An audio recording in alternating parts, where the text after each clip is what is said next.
Bonjour à tous, bienvenue à l'atelier Énéagramme. Aujourd'hui, nous allons présenter simplement les 9 profils. S'ils venaient à repeindre une pièce ensemble, qu'est-ce qu'il risquerait de se produire si, on pourrait dire, le niveau de stress venait à augmenter? Quelles seraient les interactions entre eux? Est-ce que le comportement globalement serait différent? C'est ce que l'on va voir très succinctement. C'est une manière, cette vidéo, de réviser, on pourrait dire, l'attention première. Donc si vous découvrez l'énéagramme à travers ces vidéos, rappelons que nous ne sommes pas un numéro. L'énéagramme est un système ancien, profond, que l'on peut voir de bien des manières. On peut le voir de manière légère. C'est un outil d'investigation profonde. À l'origine, c'est un outil ancien. Donc ça peut être aussi utilisé aujourd'hui dans la vie quotidienne. Ça a été utilisé avec plus ou moins de réussite aussi dans on va dire dans la vie professionnelle. C'est un alphabet. L'énéagramme, il faut comprendre que c'est une figure cosmologique, c'est vraiment à la portée de tous, c'est évident. C'est évident pour chacun d'entre nous à partir de l'instant où on a découvert notre profil énéagramme, et c'est de loin le premier enjeu.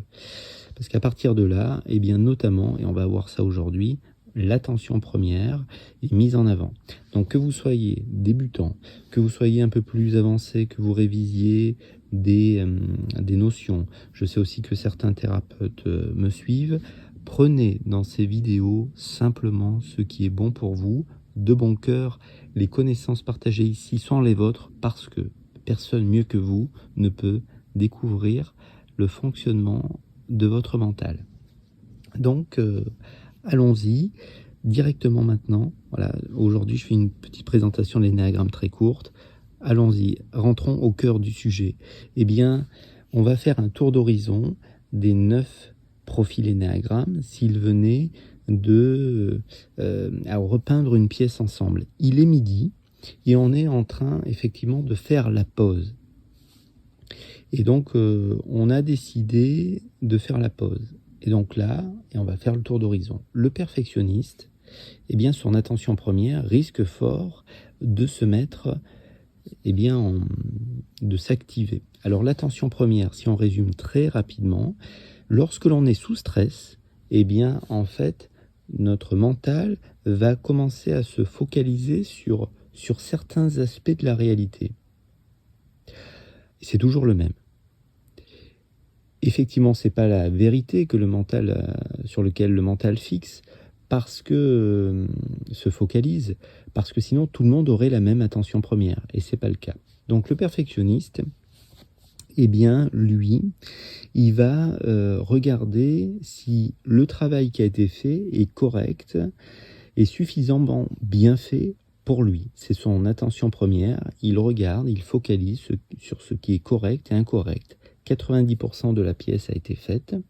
C'est la pause de midi, on va se prendre un petit sandwich tranquillement avant de finir la pièce. Eh bien, lui commence à regarder le travail et porte un regard, on va pas se mentir, critique sur le travail qui a été fait. Est-ce que ça a été assez bien fait? Est-ce qu'il n'y a pas des tâches? Voilà, c'est son attention première. Le 2, c'est les dents. Lui, il voit bien que tout le monde est fatigué, que tout le monde a envie de faire une pause, mais lui, il a envie de se mettre en quatre, il oublie ses propres besoins, il a peur du rejet aussi, et donc lui, son attention première, c'est qu'il va se dire qu'est-ce que je peux faire pour aider les autres? Et il va dire, partez, je vous rejoins, je vais mettre les pinceaux à tremper. Je vois bien que vous êtes fatigué, laissez tomber, je m'en occupe. Le 3, qu'on appelle le battant, le compétiteur, celui qui veut briller aussi, hein, qui veut être vu à travers ses réussites, des réussites individuelles. Il est avec son téléphone à la main, à cet instant de la pause, et il est en train de chercher la meilleure position avec son téléphone pour prendre une photo qu'il va pouvoir mettre sur les réseaux sociaux, pour montrer à quel point c'est ok ce qu'il a fait, quoi. Alors il hésite, est-ce que je prends une paire de lunettes de soleil? Est-ce que j'essaye de prendre le reflet du soleil? Il va essayer de se mettre, de briller, de montrer en avant à quel point il a bien peint cette pièce. Bien sûr, c'est vulgarisé, c'est fait exprès, hein, c'est pour mettre en avant l'attention première. Le 4, lui, eh bien, en fait, ce qu'il va regarder, c'est ce qui manque. il va se concentrer sur ce qui manque. C'est-à-dire, au lieu de regarder qu'on a peint 90% de la pièce, ce qui est beaucoup, hein, parce qu'on a attaqué tard quand même dans la matinée, son attention première, au lieu de se féliciter du travail qui a été fait d'une manière globale, va commencer, lui, à focaliser sur les 10% manquants. C'est son attention première. Le 5, lui, se demande à quelle température la peinture pourrait prendre feu. Voilà, parce que c'est vrai qu'il s'intéresse aux températures. D'une manière générale, c'est l'homme de science, le 5. Et donc, il regarde un petit peu, il essaye de jauger, d'observer. Est-ce qu'il y a quelque chose à comprendre dans ce qui a été fait dans cette pièce? Bref, il est déjà dans une position d'observation. Qu'est-ce que je pourrais observer et qu'est-ce que je pourrais comprendre de cette pièce, de cette peinture, de ce que l'on a fait aujourd'hui? C'est son attention première. Le 6, eh bien, lui, focalise sur les sources de danger, apparentes ou cachées. Et donc lui, il est déjà en train de se dire, j'avais pris cet exemple déjà dans une autre vidéo il y a quelque temps, finalement, est-ce qu'il fait chaud dehors? Est-ce que la peinture risque pas de s'enflammer? Est-ce que le chat du voisin risque pas de rentrer et de renverser le pot de peinture? Est-ce que si la peinture prend feu d'ailleurs, quels vont être les dégâts catastrophiques dans l'immeuble? Jusqu'où ça pourrait aller? Et le niveau d'anxiété monte. Il se passe rien, hein. Dans le réel, on est juste dans la pause de midi. Mais l'attention première va créer un filtre sur cette réalité. Cette simple réalité qui est, on va faire une pause. Et il semblerait que 90% de la pièce est faite. Et le 6 va focaliser sur les sources de danger, c'est son attention première. Le 7, eh bien, c'est l'épicurien. Lui, il est déjà connecté au fait que la pièce est finie dans sa tête. Et il se dit, on va être obligé de fêter le fait qu'on a fini de peindre la pièce. On pourrait peut-être acheter de quoi prendre l'apéro, par exemple. On pourrait peut-être mettre de la musique aussi. Qui est-ce qu'on pourrait inviter? Faudrait qu'on profite de cette pièce quand même. C'est important. C'est son attention première. Il veut focaliser sur les sources de plaisir à venir. Le 8, lui, ben, regarde ce qui pourrait lui faire perdre cette force.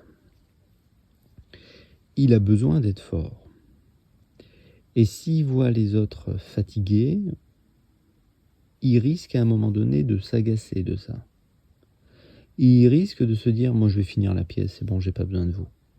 C'est tellement important pour lui d'être fort pour ne pas être faible. Son attention première, c'est qu'il focalise sur effectivement eh bien, ces sources de faiblesse possibles. Et là, il voit bien qu'Erika et Benoît sont très fatigués.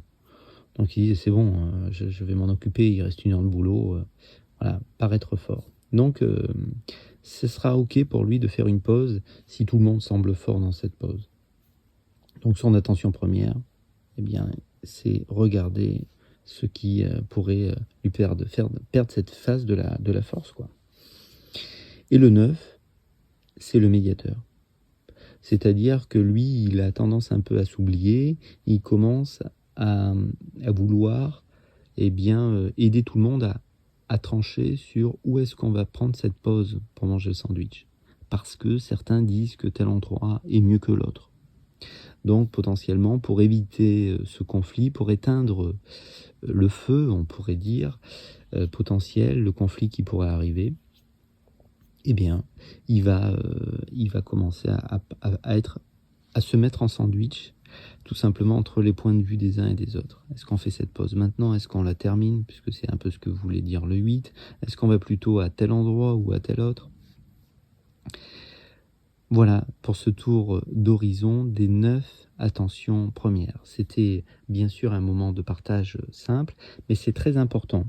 C'est pour ça potentiellement que je fais ces vidéos. L'attention première est peut-être un aspect très important qu'il faut réussir à observer au quotidien, parce qu'à partir du moment où vous observez votre attention première, elle se met en sourdine.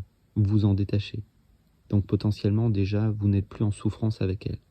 En tout cas, vous conscientisez que c'est un aspect souffrant qui se met en route, malheureusement, très souvent.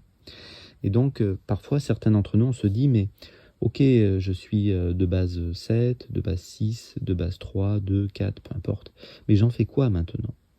Eh bien effectivement, c'est en étant plus présent à ce qui est, en regardant notre attitude mentale aussi, que l'on va commencer à se détacher de cette attention première. C'est terre à terre, c'est binaire, j'ai envie de dire. À partir du moment où vous pouvez commencer à observer quelque chose, c'est que vous êtes dans une observation détachée de cela.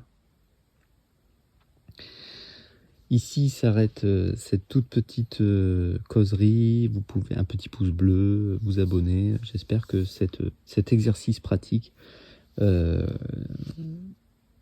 vous aura permis de retrouver dans quelle attention première vous êtes. Parce que découvrir notre attention première, c'est potentiellement valider notre profil énéagramme. Je le vois parfois lors des consultations.